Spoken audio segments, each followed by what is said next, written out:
ସୃଷ୍ଟିର ଆରମ୍ଭରୁ ମହାଦେବଙ୍କୁ ସବୁଠାରୁ ଶକ୍ତିଶାଳୀ ଦେବତା ଭାବେ ମନାଯାଏ। ତାଙ୍କର ଜଟାରେ ଗଙ୍ଗା, ଗଳାରେ ବାସୁକୀ ନାଗ, ଶରୀରରେ ଭସ୍ମ ଏବଂ ଲଲାଟରେ ଥିଲେ ଏକ ଦିବ୍ୟ ତୃତୀୟ ନୟନ। ଏହି ନୟନ ସାଧାରଣ ନୁହନ୍ତି, ଏହା ଥିଲା ବିନାଶର ପ୍ରତୀକ। ଯେତେବେଳେ ଏହା ଖୋଲୁଥିଲା ସମସ୍ତ ଅଧର୍ମ ଭସ୍ମ ହୋଇଯାଉଥିଲା।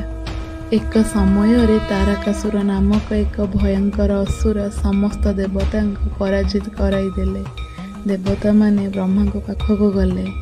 ବ୍ରହ୍ମା କହିଲେ, ମହାଦେବଙ୍କ ପୁତ୍ର ହିଁ ତାରକାସୁରଙ୍କୁ ବଧ କରିପାରିବେ। କିନ୍ତୁ ସେତେବେଳେ ମହାଦେବ ଗଭୀର ଧ୍ୟାନରେ ଲୀନ ଥିଲେ। ଦେବତାମାନେ କାମଦେବଙ୍କୁ ଡାକିଲେ। କାମଦେବ ତାଙ୍କର ପୁଷ୍ପମାନ ନେଇ କୈଳାସରେ ପହଞ୍ଚିଲେ। ମାତା ପାର୍ବତୀ ମହାଦେବଙ୍କ ସେବା କରୁଥିଲେ। ସେହି ସମୟରେ କାମଦେବ ତାଙ୍କର ପ୍ରେମ ବାଣ ଛାଡ଼ିଲେ। ହଠାତ୍ ମହାଦେବଙ୍କ ଧ୍ୟାନ ଭଙ୍ଗ ହୋଇଗଲା। ମହାଦେବ ଅତ୍ୟନ୍ତ କ୍ରୋଧିତ ହେଲେ। ତାଙ୍କ ଲଲାଟରୁ ଭୟଙ୍କର ଅଗ୍ନି ପ୍ରକଟ ହେଲା ଏବଂ ଧୀରେ ଧୀରେ ତୃତୀୟ ନୟନ ଖୋଲିଲା।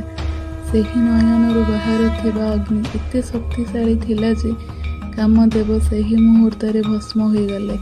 ସମଗ୍ର ଦେବଲୋକ କମ୍ପି ଉଠିଲା। ଦେବତାମାନେ ଭୟରେ କମ୍ପି ଉଠିଲେ। କାମଦେବଙ୍କ ପତ୍ନୀ ରତି ଜୋରରେ କାନ୍ଦିବାକୁ ଲାଗିଲେ। ସେ ମହାଦେବଙ୍କ ପାଦରେ ପଡ଼ି କହିଲେ, ପ୍ରଭୁ, ମୋ ସ୍ୱାମୀଙ୍କୁ ଫେରାଇ ଦିଅନ୍ତୁ। ମାତା ପାର୍ବତୀ ମଧ୍ୟ ମହାଦେବଙ୍କୁ ଶାନ୍ତ କରାଇଲେ। ତାପରେ ମହାଦେବ କହିଲେ, କାମଦେବ ଏବେ ଶରୀର ବିନା ଜଗତରେ ବସି ସେ ଅନଙ୍ଗ ନାମରେ ପରିଚିତ ହେବେ।